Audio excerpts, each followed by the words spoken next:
Hello po, magandang gabi. Mapagpalang gabi po sa bawat isa.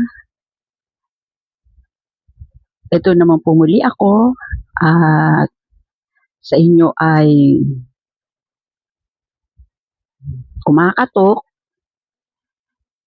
Inaanyayahan ko na kayo ay makasalo ko ngayong gabi sa ating pag-uusapan ngayon.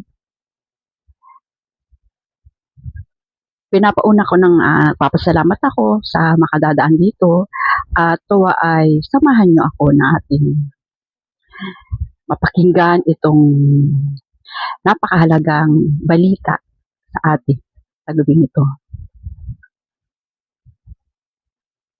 Ako po ay masaya, syempre, nandito namang muli. At sa inyong harapan ay nagsasabi sa inyo na tayo ay sasamahan ng ating Panginoon sa ating pag-uusap natin ito. Nawa ay tayo ay pagpalain sa ating maririnig. Ang ating buhay ay patuloy na magbago sapagkat yun ang karapat-dapat na tayo ay makapagsamba sa ating Panginoon Diyos. Mapagpalang gabi, ang akin pong i-share ngayon ay matatagpuan sa Mateo. Sa aklat ng Mateo, Kapitulo 7, versikulo 13 hanggang 14. Ang sabi po doon, ang makipot na pintuan.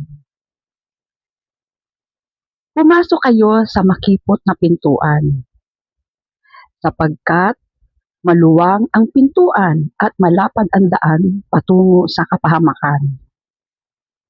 Ito ang dinaraanan ng marami. Ngunit ang makipot na pintuan at makitid na daan ay patungo sa buhay at kakaunti lang ang nakasusumpong ngayon. Salamat sa napakinggan natin ngayong magandang balita. Nawa ay tayo ay maghihanda na sa ating pagbubulay-bulay ngayon na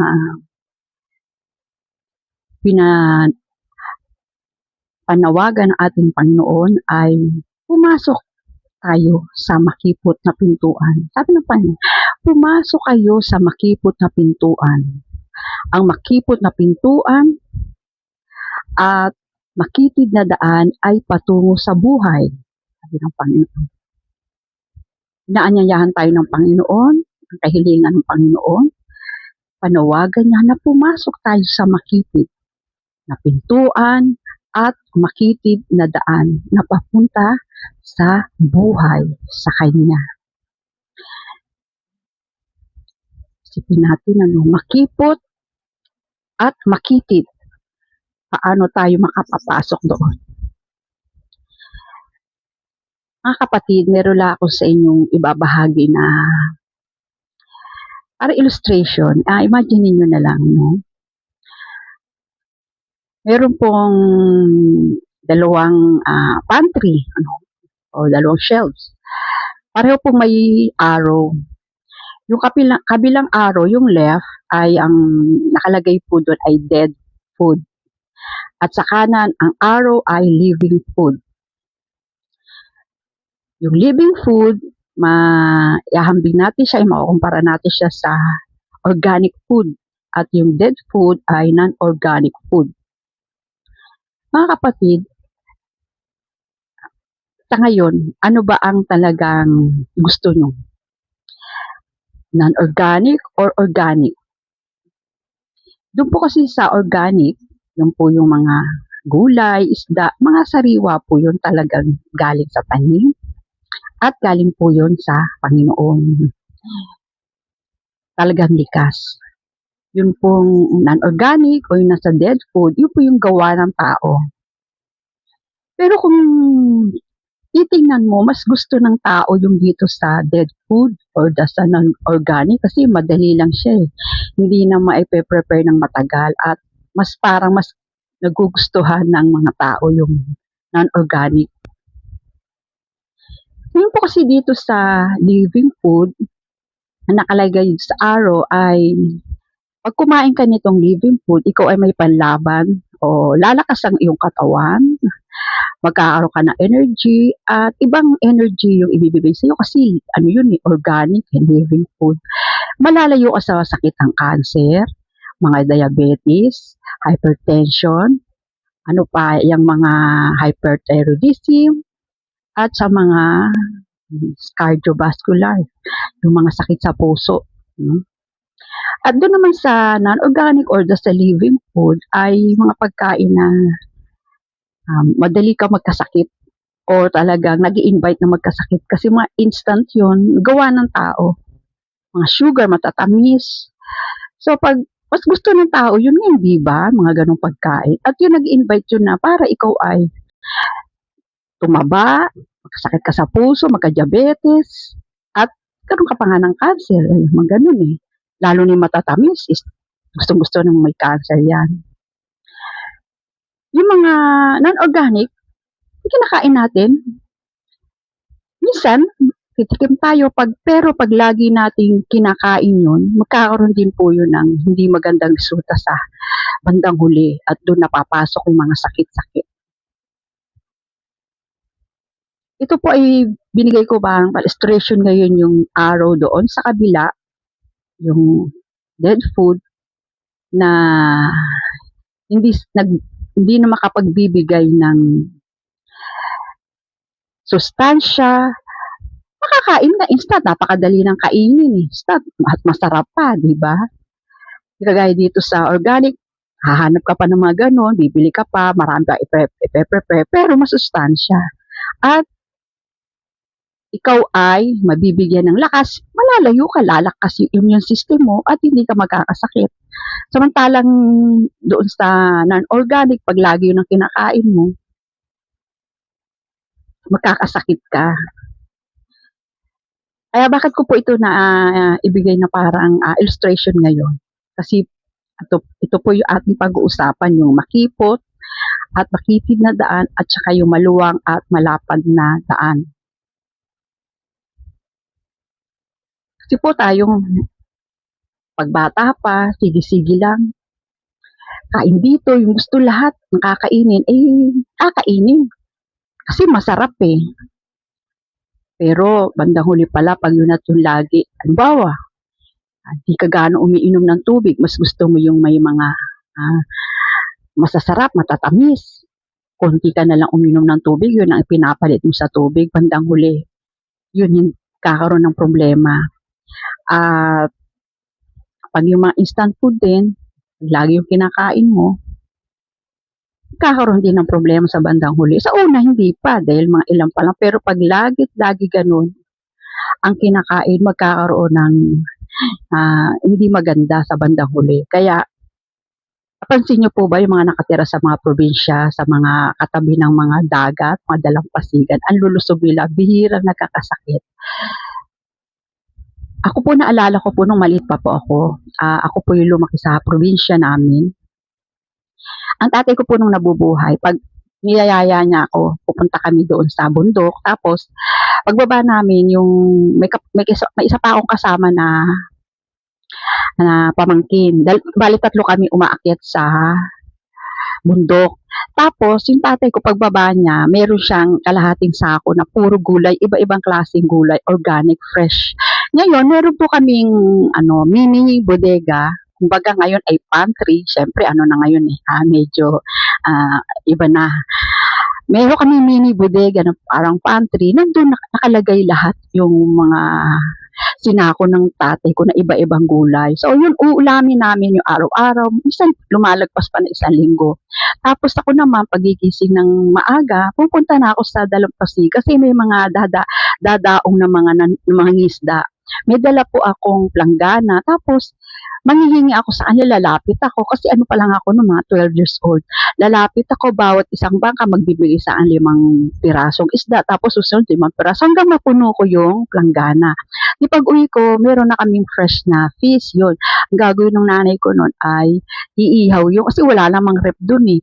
Ang gagawin ay lalagyan ng asin tapos ibibilad sa araw. Yung pagkain namin, di ba, organic, fresh. Kaya Napansin ko po no'n walang gaanong sakit kaya yung mga magulang ko ay tumagal sila ng gano'ng kahaba ng buhay kasi nga yung pagkain namin ay masustansya, fresh. Tapos bihirang nagkakasakit do'n kasi nga ang mga tao ay kumikilos, tapos lakad ng lakad, tapos ang pagkain nga sa gano'n araw-araw fresh. At noon nga, para pa nga akong nag-iisip, sabi ko, pag may nakikita akong kumakain sa mga food chain, di ba, yung mga nakakainan. Sabi ko, kailan kaya ako makakakain doon? Kasi hindi pa ako nakakakain ng gano'n. Eh, yun pala yung mga non-organic na masarap talaga, nagpapa-hikayat sa iyong mata na makakain ka ng mga gano'n. Pero nga, yun nga, ay may tuturing natin o non-organic or dead food kumpara dito sa ating kinakain organic food or living food. Kaya ito po ay binigay ko sa inyong halimbawa dahil ang pag-uusapan natin ay tungkol dito sa daan.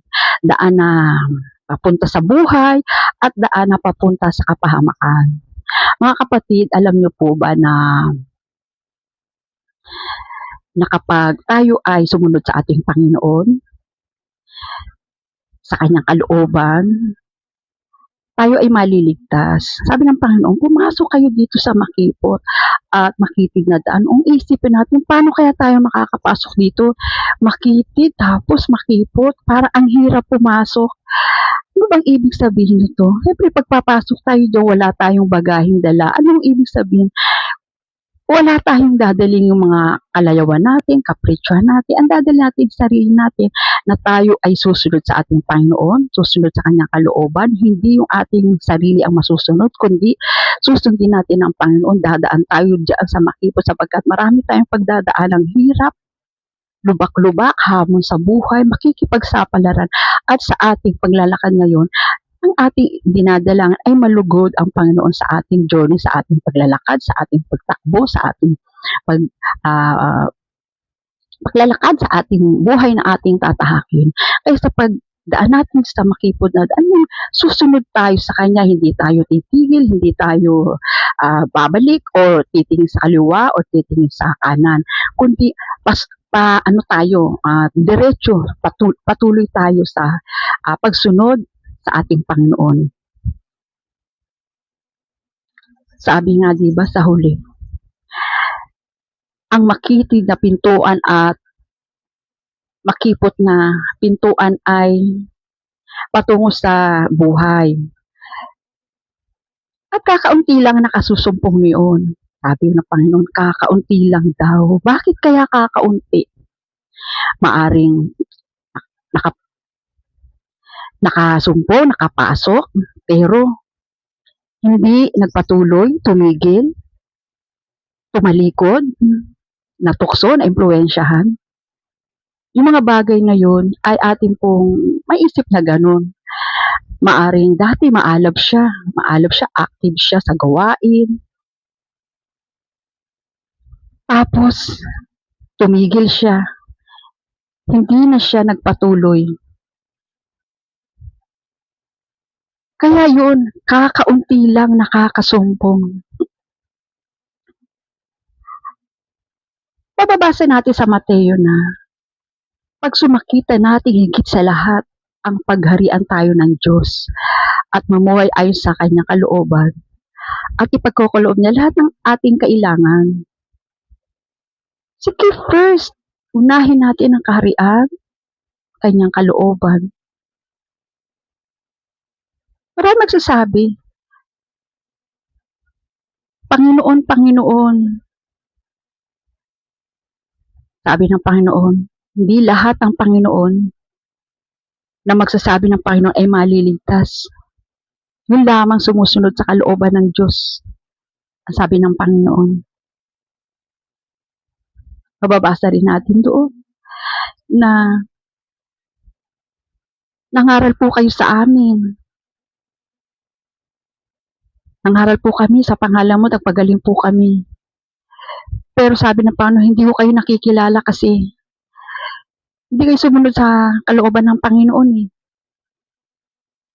Kaya makipot yung pintuan. Maraming pagdaranasan ng hirap. Talagang magtitiis ka. Di ka susuko. Kundi magpapatuloy ka, maging isa kang huwaran, maging isang model, na maging inspirasyon sa iba, na nag-i-encourage tayo na patuloy tayo na sumunod sa ating Panginoon. Tunay nga na ang nahuhuli ay mauuna at ang mga nauna ay mahuhuli. Kasi nga, nauna ka na nandiyan, bakit tumigil ka pa? Tigil lang iyong pananampalataya, ang pagsunod sa Panginoon, at saan ka napunta? Sinunod mo yung kalooban mo kasi sumuko ka, dumating lang yung pagsubok, sumuko ka na, hindi mo na nakayanan. Yung mga nahuli sa'yo, ay naging maalab, naging aktibo, talagang maalab na makapagsaliksik ng salita, naghanap. Kaya, nauna sila, nahuli ka. Tunay nga po yun na matatagpuan natin sa Lucas 13:30 na talagang tunay nga ang mga mahuhuli ang mga nauna at ang mga nauna at ang mga nahuli ay mauuna. Kaya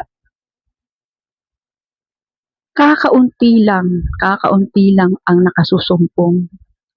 Bakit nga? Marahil doon nga tumitigil at hindi naghahanap. Sabi po sa Mateo, humanap kayo at kayo'y makasusumpong. Sa Mateo 7:7, humanap kayo at kayo'y makasusumpong. Hanapin ang ating Panginoon. Hanapin ang kanyang kaharian, hanapin ang kanyang katuwiran, at masasagot sa Mateo 8. Makasusumpong ang naghahanap. Pag naghanap ka, makakasumpong ka. Pag talagang buong puso mong hahanapin. Sabi ng Panginoon, masusumpungan niyo ako, yung buong puso na maghahanap sa akin. Bakit hindi natin gawin, mga kapatid, na hanapin natin ang Panginoon? Pumunta tayo sa church, magsamba tayo, magpuri tayo, magpasalamat tayo sa lahat ng pagpapalang binibigay niya sa atin. Sapagkat siya ang nagbigay ng buhay sa atin, ng hininga. Ito, bakit tayo nandirito? Ikaw nandiyan. Marami kang blessing na natatanggap. Dahil yun ay galing sa ating Panginoon. Ayaw ni Lord na mapunta tayo dun sa maluwang at malapad na daan na kung saan naman ay patungo sa kapahamakan. Kung nandiyan ka sa daan na yan, ay lumipat ka sa makipot na pintuan upang ikaw ay maligtas, upang mapunta ka sa buhay, hindi sa kapahamakan. Bakit tinawag na malapad at maluwang yan? Kasi lahat ng gusto mo, pwedeng masunod. Yung kalooban mo, ang masusunod, gusto ko to, lahat ng kalayawan, impluensya nandyan. Lahat ng gawang masama nandyan. Dahil ngayon ito ang dinaraanan ng marami. Hindi sila sumusunod sa kalooban ng Panginoon, naging matigas sila. Gusto nilang masunod ang kanila. Inaanyayaan tayo ng Panginoon, pumasok kayo sa makipot na pintuan. Sapagkat doon ay may buhay. Ang ating Panginoon, ang daan. Ang buhay at katotohanan walang makapupunta sa Ama kundi sa pamamagitan ko, ang sabi ng Panginoon. Walang makaparoroon kundi sa pamamagitan ko. Kay Jesucristo lamang matatagpuan ang kaligtasan, sapagkat sa silong lang langit ang kanyang pangalan lamang ang binigay ng Diyos sa ikaliligtas ng tao. Pumasok tayo sa pintuan, sa makipot na daan, makitid na daan. Sumunod tayo sa ating Panginoon. Sa pagpasok natin dyan sa makipot na pintuan, andyan ang ihanda natin ang sarili dahil tayo daranas ng mga pagtitiis, paghihirap, mga lubak-lubak na daan. mga hamon sa buhay, pakikipagsapalaran. Yan ang asahan nating mararanasan, pero pagkatapos po niyan ay blessing, buhay na makakasama natin ang ating Panginoon Hesus. At paglabas natin, pag na tapos natin daanan yung mga lubak-lubak na daan yan, doon na lalabas ang tunay na identity natin na talaga tayo ay sa Panginoon. Pagkat tumutupad tayo sa salita ng Diyos at ay umiibig sa Kanya na guwagas, kaya ganun tayo sa Kanya.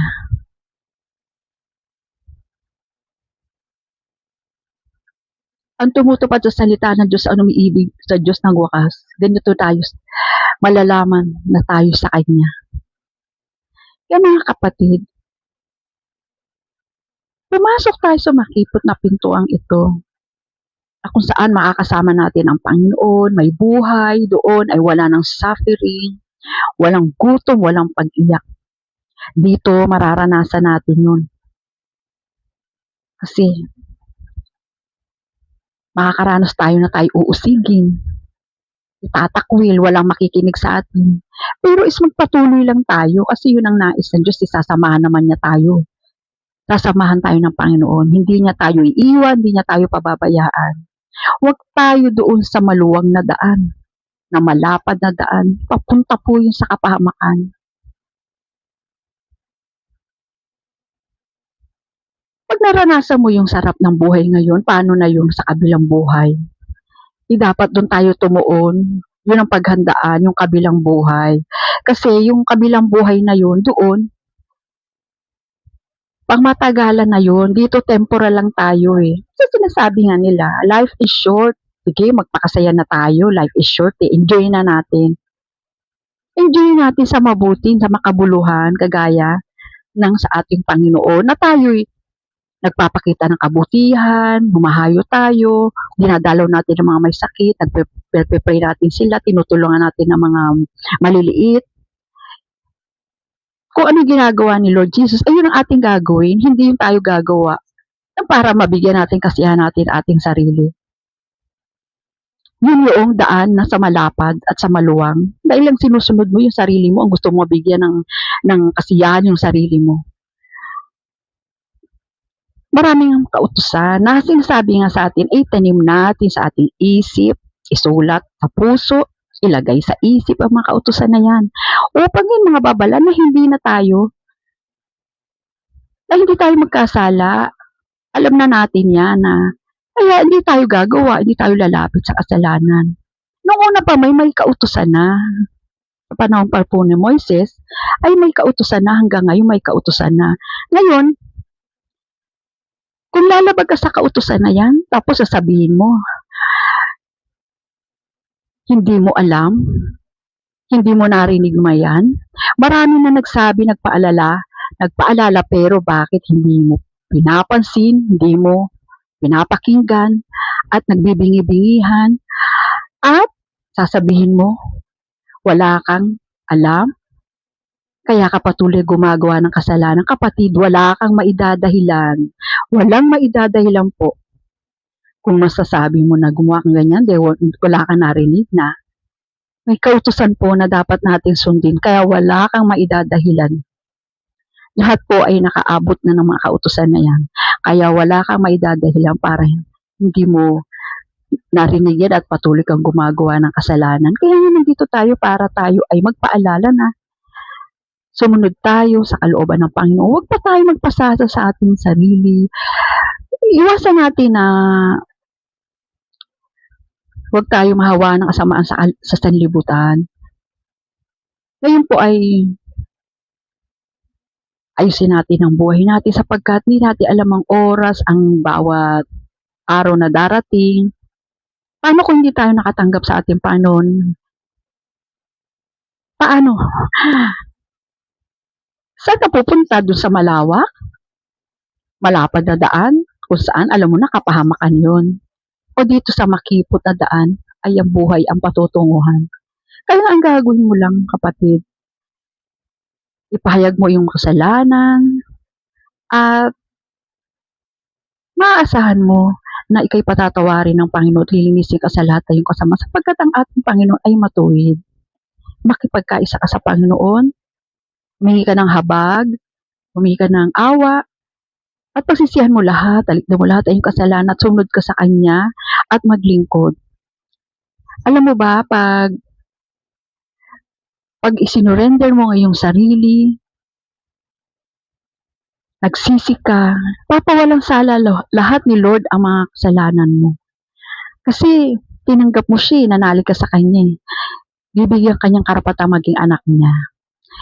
Kaya kapatid, yung paanyaya ng Panginoon, dito tayo sa makipot na pintuan. Oo, daranas tayo ng hirap. Pansamantala lang yung nandito tayo. Ang pagkatapos dun ay buhay sa kapiling natin ng Panginoon. Ang paghandaan po natin yung kabilang buhay. Wala tayong sasayangin. Ngayon pa lang ay manalig sa Panginoon, maging tapat sa Kanya. Yun lang ang ating pinaparating sa lahat ng tao. Ngayon ay tanggapin ng Panginoon, magsisi sa lahat ng kasalanan. Kung meron ka diyang nagawa, humingi ka ng pasensya, sorry sa iyong nagawa, at magpakumbaba at bumawi. Lilinis ang iyong konsensya, ang iyong budhi. Kasi ang magiging kalaban mo sa ganyan, yung budhi mo, hindi yung kritiko. Kundi yung budhi mo, kung meron kang natatagong kasalanan dyan na hindi mo pa naipapahayag, ay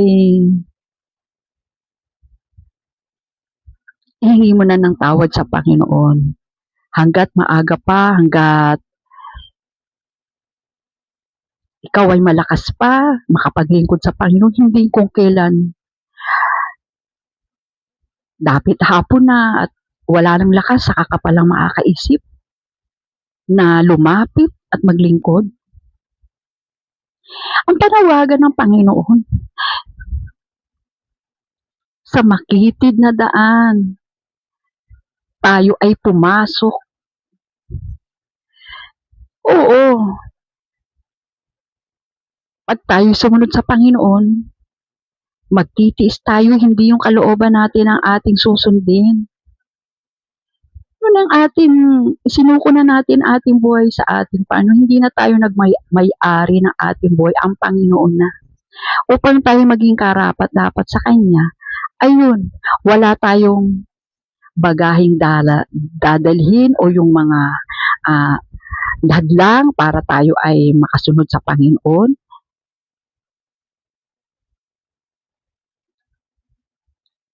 Lagi tayong pinapaalalahanan ng Panginoon. Ang sino mang tumanggap sa ating Panginoon ay magkaroon ng buhay na walang gan. Hindi siya mapapahamak. Kaya dito tayo sa buhay. Yung sinasabi ko kayo ng living food, sa organic. Or dito ka nga sa dead food, non-organic, yung lagi, nandito ka lagi. Kasi masarap na pagkain. Talaga nakakaganyak. Pero kapahama ka naman ng iyong patutunguhan. Masaya ka, lahat. Ang gusto mo nasusunod. Walang makapipigil sa'yo. Gusto mong magpakasaya, magpakasikat-sikat, gusto mo maging matingit-tanyag ka, karoon ka ng kapangyarihan. Pero kung lumalabag naman sa kalooban ng Diyos, paano na? Saan ka doon? Saan kang daan yan patungo? Sabi ng Panginoon. At ito dinaraanan ng marami. Gusto mo rin po bang sumama doon sa marami na yon na dumadaan doon sa malapad? O dito sa kakaunti lang ang nakakasumpong? Dito na tayo mapabilang kahit kakaunti, pero nakabilang naman tayo. Paano natin masumpungan? Hanapin natin ating Panginoon. Hanapin natin, masusumpungan natin ang Panginoon. Idulog natin ang ating puso, magpakumbaba. Dagukan natin ang ating dibdib na humingi tayo ng kapatawaran dahil sa katigasan ng ulo sa mga nagawa nating pagkakamali. At tayo'y patatawarin ng Panginoon sapagkat siya'y mahabagin, maamo, mababang loob ang Panginoon. Ang nais nilang ay lumapit tayo sa Kanya at lalapit siya sa atin. Kaya mga kapatid, itong ating napag-usapan ngayong gabi ay tungkol sa buhay at kapahamakan. Sa pagkain nyo rin, malalaman nyo kung ang pagkain ay nagbibigay lakas o buhay o kung nagbibigay ng kahinaan sa iyo, saan ka pupunta, di sa sakit o di sa kapahamakan. Kaya nga, may nagpapaalala sa atin. Minsan nga, kung kailan may sakit na, doon magsisisi na. Kung alam ko lang, inalagaan ko yung sarili ko, hindi naging matigas ang ulo ko, huli na, paano pa makabawi? Kasi na nagkasakit na ng todo. Kasi nga, doon lagi sana organic, doon sa dead food ang gusto niya. Hindi kasi siya kumakain ng gulay, hindi kumakain ng isda, puro karne. O di di sakit na ng ang naranasan. Gayon din po sa ating buhay. Ang ating living food ay ang salita ng Diyos. Ito ay mabisa, makapangyarihan. Ang salita ng Diyos. Buhay. Ito yung magbibigay sa atin ng kaaliwan, ng kalakasan, kanlungan natin ng Panginoon. Kaya dito tayo sa living food. Dito tayo sa makitid at makipot na pintuan kung saan ay may buhay, patungo sa buhay. Kaya tayo, di ba, mga anak natin, lagi nating piniprepare ng alam natin ng pagkain na masustansya. Kasi ayaw natin silang magkasakit. Kasi ang mga bata ngayon mahilig talaga sa mga masasarap na pagkain na kung saan ay non-organic. Bihira na uminom ng tubig, puro na lang yung talagang may mga kulay at matatamis. Dun nga, pag lagi niyang ginagawa, ay magkakaroon niya ng resulta. Hindi magandang resulta. Kasi gawa ng tao yung kinakain, hindi kagaya ng gawa na bigay ng ating Panginoon yung living food. Bukod sa kanyang salita, living food ng ating spirito na nagbibigay sa atin ng buhay. Kaya nga bago tayo kumain, di ba? At pagkatapos natin kumain, nagpapasalamat tayo sa ating Panginoon kasi binigay ni Lord John. Kung natin policy na huwag tayong kumain kung di tayo mananalangin. Bilang pasasalamat sa Panginoon, binigyan tayo ng pagkain. Kaya ngayon, araw-araw natin dinadalangin, Lord, bigyan mo po kami pagkain sa araw-araw. Patawarin mo po kami sa aming mga kasalanan. Para pagpatawad namin sa mga nakakasala sa amin. Huwag po kami ipahintulot sa tuksot. Adyan mo po kami sa lahat ng masama. Amen. Diba? Amen. Amen. Araw-araw natin pinapanalangin yun. Binibigyan tayo ni Lord ng food araw-araw. Check natin kung yung food na kinakain natin ito ba ay magbibigay sa atin ng energy, magpapalakas natin immune system na magpapalayo sa sakit.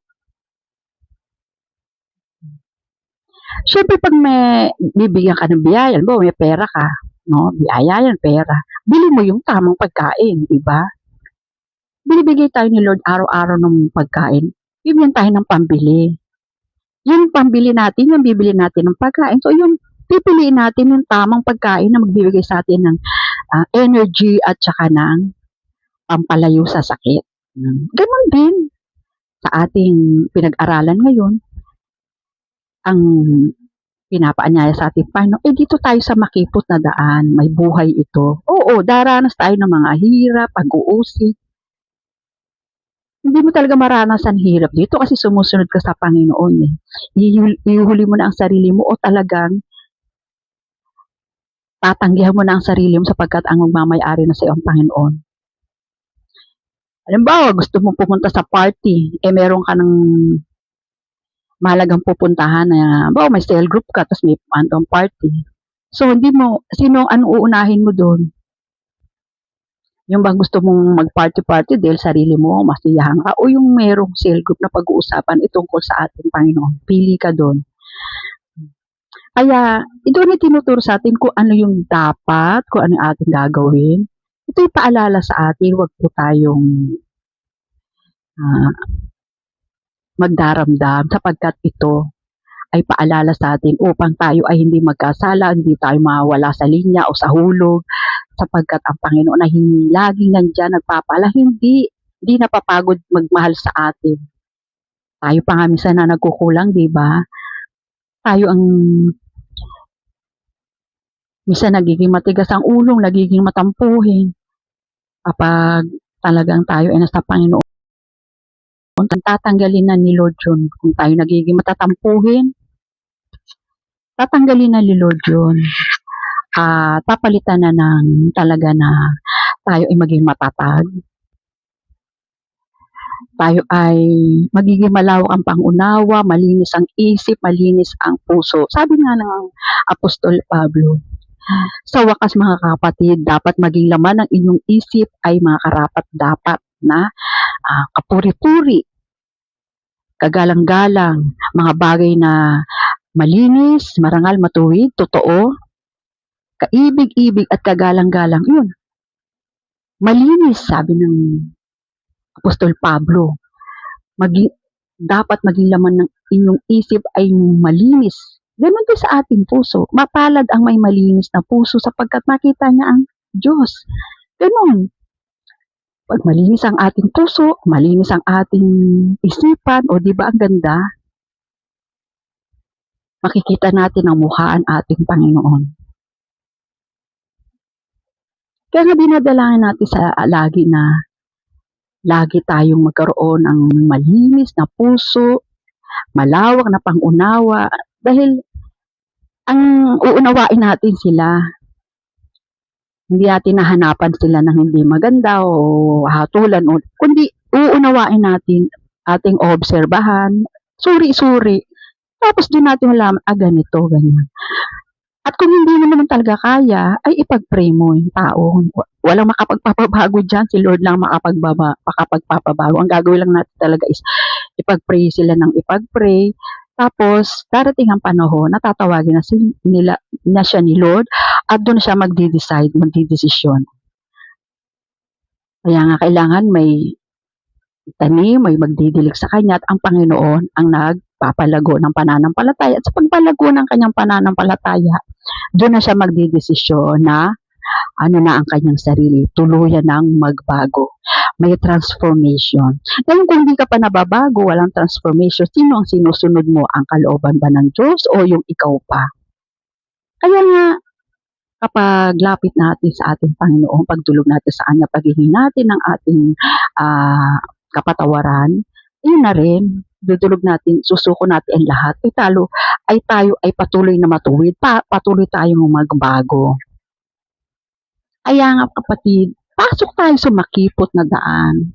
Bagamat tayo nakakaranas ng mga ganong bako-bakong daan, ay magtiis, kasama natin ang Panginoon.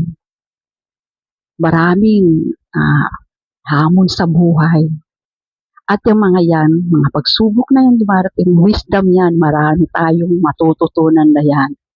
At yun, mga matutunan natin ay blessing sa atin, nagpatibay sa atin, nagpatatag sa atin. Then, sinaman tayo ni Lord, binigyan niya tayo ng lakas ng loob at mapagtagumpayan natin yun. At yun ay ating idudulog sa ating Panginoon, ihahandog natin sa lahat sa Panginoon. Kaya tayo, doon malugod ang Panginoon sa atin. Kaya lagi natin dadalangin na malugod ang ating Panginoong Diyos at ang Panginoong Hesus sa ating paglalakbay. Ito.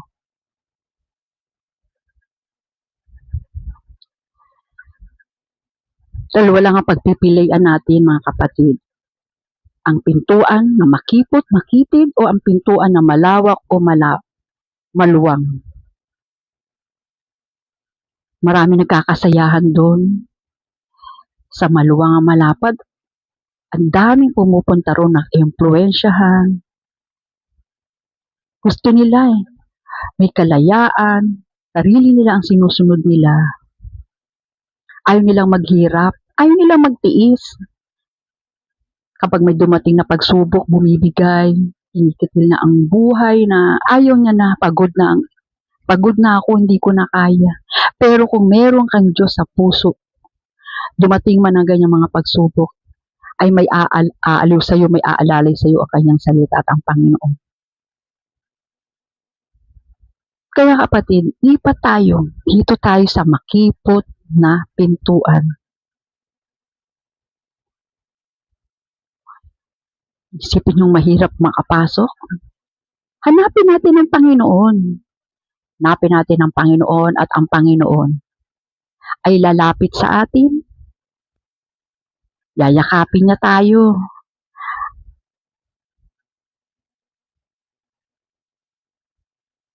Ihanda natin ang ating sarili.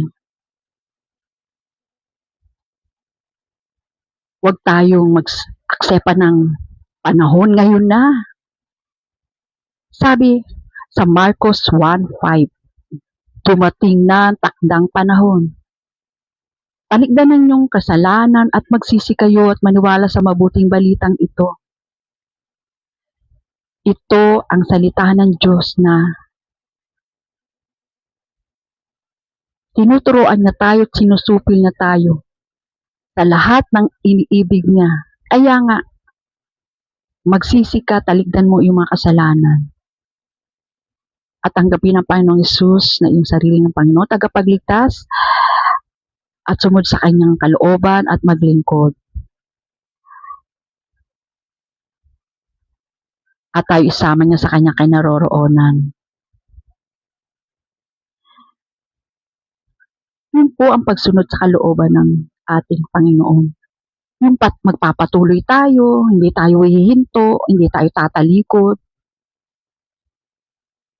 Ang titingnan natin ang Panginoon, focus tayo sa Kanya. Siya ang titingnan natin. Dire-diretso tingin lang sa Kanya.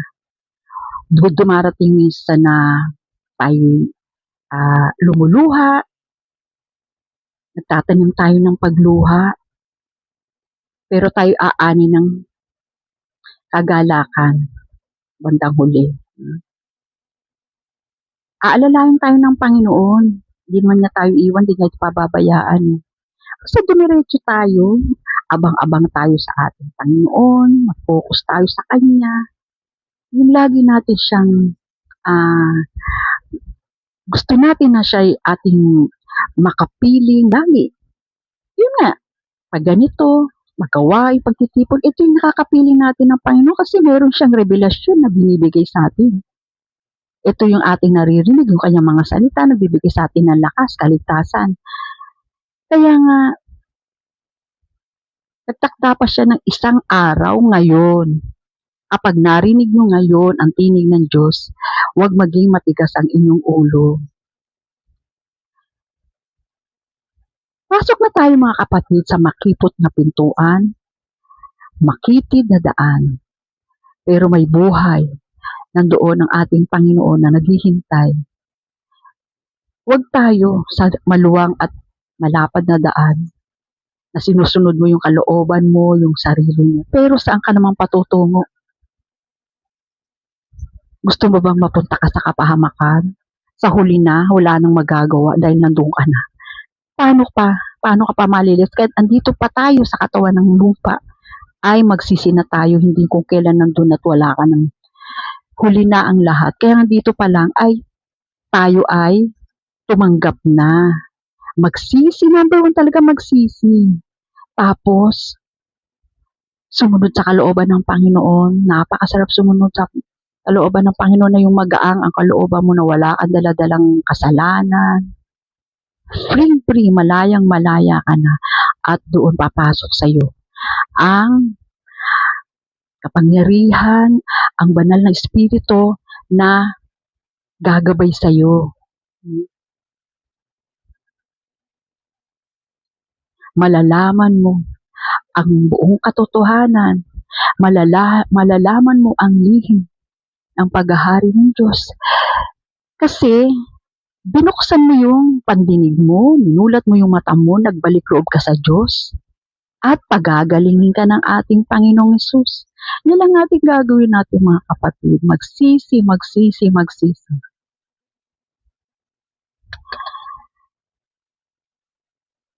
Napakabuti ng Panginoon, hindi niya tayo iiwanan, hindi niya tayo pababayaan sapagkat siya, naghihintay lang siya lumapit lang tayo sa Kanya. Sabi ng Panginoon, Nais ng Panginoon na hanapin natin siya, tumawag tayo sa Kanya. Pag tumawag tayo, tutugon ng Panginoon. Pag hinanap natin siya, masusumpungan natin siya. Kasi yun ang sabi ng Panginoon eh. Kung buong puso nyo kong hinahanap, masusumpungan nyo ako. Kaya nga,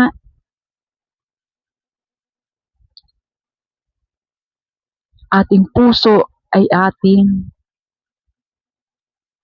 isuko sa Panginoon. Anyayahan natin ang Panginoon na pumasok sa ating puso, siyang manirahan sa puso natin. At sasaluhan tayo ng ating Panginoon. Sasamahan niya tayo sa lahat ng oras. Babantayan niya tayo. Magdesisyon na, kapatid. Magdesisyon ka na ngayon. Huwag na kung kailan mahina na, pagapit hapon na, o may sakit na, saka ka pala magdesisyon. Ngayon na kapatid, magdesisyon ka na. Lumapit ka na sa Panginoon. Walang nakakaalam ng oras, ng araw natin ha. Ngayon pa lang, manalangin ka na, dumulog ka sa Kanya, magdesisyon ka na.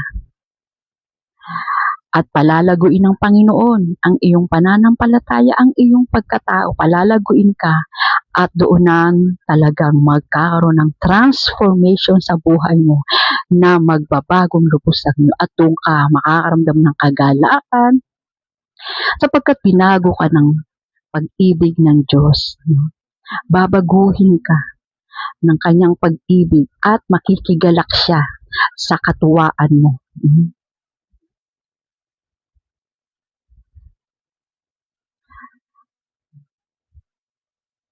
Mga kapatid ha, ang aking pinanhik sa inyo ngayon ay ang pagkain ng pisikal at pagkain ng ating spiritual.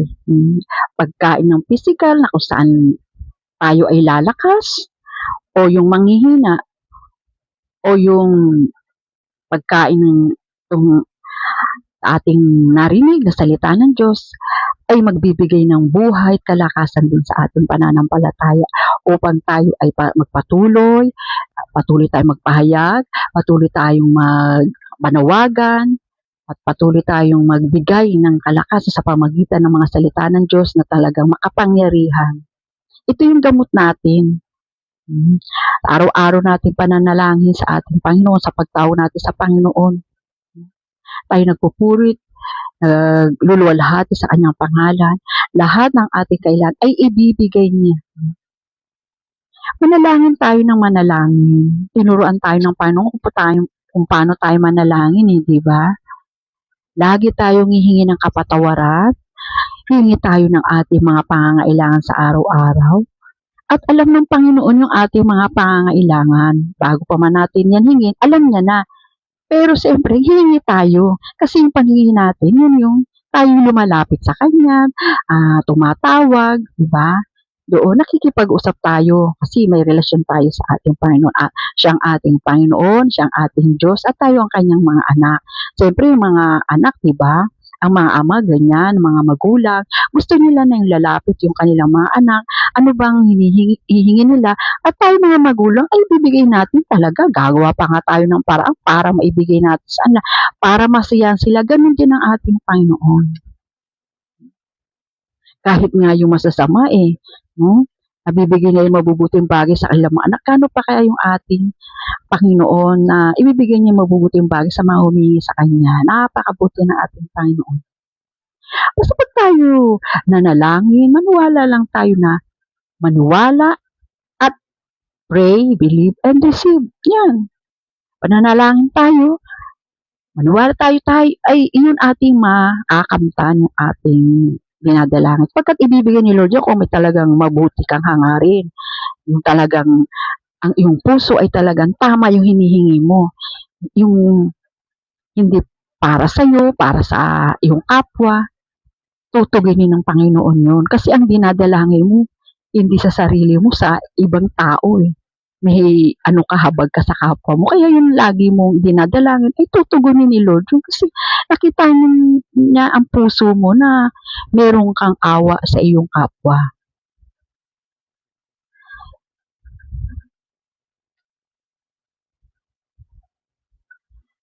Kaya mga kapatid, talagang ito ang ating pag-usapan ngayon, ang panawagan ng ating Panginoon. Pumasok kayo sa makipot na daan at makitid patungo sa buhay. At kakaunti lang ang nakasupo-sumpong niyon. Naway isa tayo dun sa kakaunti lang na nakasumpong. Hindi dun sa dumaraan o mapasama dun sa marami na dumaraan sa malapad at maluwang na pintuan na kung saan kapahamakan. Doon ka patutungo, huwag kapatid. Kaya nga may paalala ang Panginoon, pumasok kayo sa makipot na daan. Pumasok kayo sa makipot na daan. At yung makipot na daan na yun, ang buhay yun ay sa akin kayo. Ako ang daan. Ako ang daan, sabi ng Panginoon. Ang buhay at katotohanan. Sino man ay di makaparoroon sa Ama kundi sa pamamagitan ko. Kay Hesus Kristo lamang matatagpuan ang kaligtasan sapagkat sa silong ng langit walang ibang pangalan na binigay ng Diyos kundi ang pangalan lamang niya sa ikaliligtas ng tao. Ang Panginoong Hesus Kristo ang paghariin ninyo sa inyong puso. Huwag gugulan ng panahon sa paglalasing, sa pagpapakasawa sa pitan laman, sa magulong pagsasaya, sa alitan, pagkainggitan. Huwag laanan ang laman upang mabigyan ang mapansin, mabigyan nitong laman natin. Ang Panginoong Kristo ang ilagay natin, ang paghariin natin sa ating buhay. Mabuhay tayo ng marangal. Mamuhay tayo ng marangal. Kapag nandoon tayo sa pintuan, pumasok tayo sa makipot na pintuan, andun po ang mamuhay tayo ng marangal. Ang liwanag po doon sinabi, mamuhay tayo ng marangal, wag gugulin ng panahon sa paglalasing, sa magulong pagsasaya, sa pagpapakasawa ng pita ng laman, kahalayan, alitan o inggitan. Ang Panginoong Hesukristo ang paghariin ninyo sa inyong puso. Wag laanan ang panahon ng laman upang mabigyan ang nasa nito. Kaya ang Panginoon ang ating buhay. Salamat sa Panginoon dahil sa Kanya tayo makakaparoon sa Ama.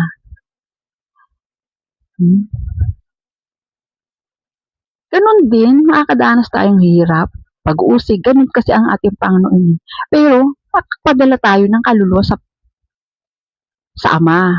Kaya nga ito yung, ako kagaya ko nung una, ganyan din. May nag-alaga sa akin, may nagdilig. Ang Panginoon nagpatubo ng aking pananampalataya. May nagsakripisyo rin sa akin, kaya ako nakatanggap sa Panginoon, nagpatuloy, at makapaglingkod ng patuloy, sapagkat yun ang talaga ang dapat natin gawin. At ganun din ako sa inyo ngayon. Cycle lang yun eh. Tayo nakatanggap sa Panginoon, ay magbahagi rin tayo para sa iba na makatanggap, makakilala sa ating Panginoon. At makapaglingkod, higit sa lahat makasunod tayo sa kanyang kalooban. Yun lang naman eh. Huwag magreklamo. Yun lang. Sapagkat itong buhay natin ay pagtiisan natin, maging kontento tayo. Hindi tayo pababayaan, hindi tayo iwan ni Lord. May sapat na biyaya si Lord sa atin. Tandaan natin ang ano lang natin dito ay daan lang. Pansamantala lang. Ang buhay na walang hanggan ay doon sa kabila, sa piling ng ating Panginoon. Kaya yun ang ating paghandaan sa kabilang buhay. Ang dali lang naman, di ba? Humingi ng patawad sa ating Panginoon. Tanggapin ng Panginoon, sariling Panginoon tagapagligtas. Luluwag ang iyong kalooban, ang iyong puso. at yung kabigatan na yan. Sabi nga pa, lumapit kayo sa akin na kayo'y nabibigatan, napapagalan sa inyong dalahin at kayo aking papapagpahingahin. Lagi sinasabi ng Panginoon yung pasanin ninyo ang aking pamatok, mag-aral kayo sa akin. Kung mag-aral tayo para matuto tayo, itong mga dadali natin yung mga, sabi ng Panginoon, ang pamatok niya ay maginhawa, sapagkat maginhawa ang aking pamatok at magaan ang pasaning ibibigay ko sa inyo. Hindi tayo bibigyan ni Lord ng mabigat. Basta lumapit tayo sa Kanya. At ito yung matututo tayo. Siguro ayaw matuto eh. Kung dumarating mo sa ganun, sumusuko na or bumibitaw na. Alam niyo ba, pag marami kang dumating na hamon sa buhay, na pagtagumpayan yan, ako, napakasarap ng pakiramdam mo at maibabahagi mo rin sa iba yun. Pwede ka na magpayo. Kasi napagtagumpayan mo yun eh. Ma-encourage mo sila, mapapalakas mo yung kanyang loob, yung kanilang pananaw sa buhay. Kasi napagdaanan mo yun eh. Hindi mo naman yung maipapayo kung hindi mo naman naranasan, di ba? Kaya nga tayo magpasalamat sa Panginoon dahil naranasan natin yung mga bagay na yun at tayo ay maging instrumento, kagamit-gamit na para sa iba, na tayo ay makapagpalakas din ng loob ng kanilang pananampalataya. Kaya magpasalamat tayo kung tayo dumadaan sa mga pagsubok, may hamon sa buhay, ay pasalamat tayo. Magpasalamat tayo sa ganyan. Lagi tayo magpupuri, magpapasalamat sa Panginoon dahil dumaan tayo sa ganyan. Ano ba may dumating sa iyo ngayong problema na iniisip mo? Idulog mo sa Panginoon, hingi ka ng lakas ng loob. Na makayanan mo yan, samahan ka. Huwag mo ikukwento kung kani-kanino. Sa Panginoon lang, magsumbong ka sa Panginoon. At ang Panginoon ang tutulungan ka niyan. Mamamangha ka na lang. Kumikilos. May kumikilos at doon ka mamangha. Lumalapit na lang sa iyo ang biyaya. Ganun yan eh. Kung may problema ka dyan, marami kasi tayong iba-ibang problema. At kung pagdadaanan mo lahat yan, magpasalamat ka kung mararanasan mo yan. May magaang, may mabigat, may pinakamabigat. Pero pag mas nauna yung pinakamabigat, nauna yung pinakamataas na level, itong dumating na maliliit, wala na. Ano-ano na lang sa'yo yan. Kayang-kaya mo na yan kung dumating sa yung pinakamabigat, magpasalamat ka. Dahil kung may dumating mga susunod na magagaang, ay kayang-kaya mo na yan. Relax ka na lang. Kasi nga, humingi ka ng gabay sa Panginoon na pangungunan niya. Hindi yung ikaw ang kalooban mo lang nasunod, kaya pag hindi mo na kaya, bumibitaw ka na. Tumatakbo ka sa ibang tao, doon ka humihingi ng advice na ililiko ka nun. Mayroong magpapayong negative, magpapayong positive, pero andyan ang Panginoon, sabi ng Apostol Pablo, lumapit kayo sa Diyos at lalapit siya sa inyo. Linisin nyo inyong mga kamay, kayong mga makasalanan, linisin nyo inyong puso at pabago-bagong isip.